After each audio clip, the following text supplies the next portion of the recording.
আমি জামাতে ইসলামের রাজনীতি সমর্থন করি না।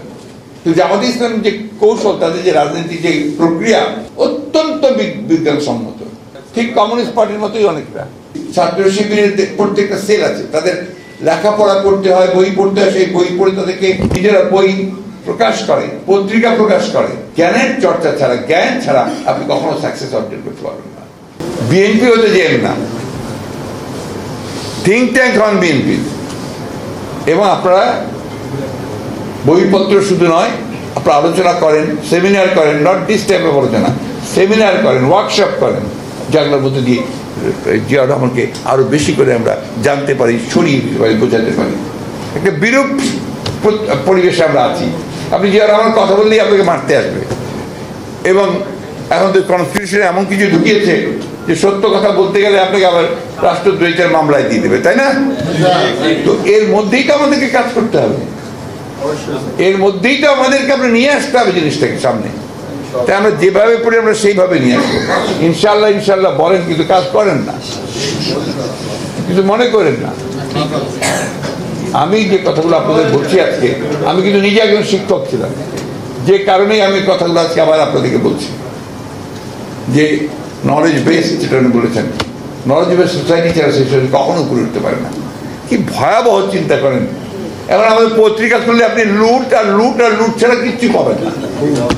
অদ্ভুত। তারপর কারা লুট করছে? যারা আমাদের সমাজের সবচেয়ে বড় দায়িত্বে, রাষ্ট্রের দায়িত্বে, তারা।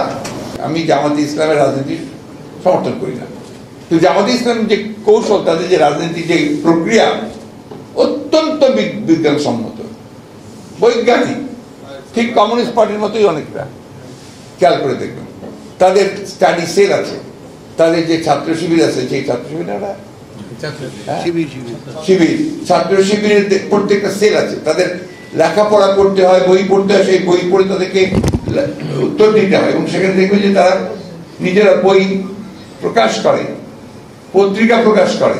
এইগুলো কিন্তু আপনার চর্চাটা যদি না থাকে, জ্ঞানের চর্চা ছাড়া, জ্ঞান ছাড়া আপনি কখনো সাকসেস অর্জন করতে পারবেন না।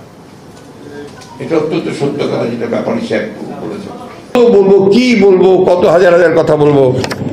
আপনার লোন নিয়ে ঋণ নিয়ে আমাদের অর্থনীতিকে একেবারে পুরোপুরি, আপনার যে ঋণগ্রস্ত লোকের যে অবস্থা হয়, সে অবস্থা আমাদের করে দিয়েছে।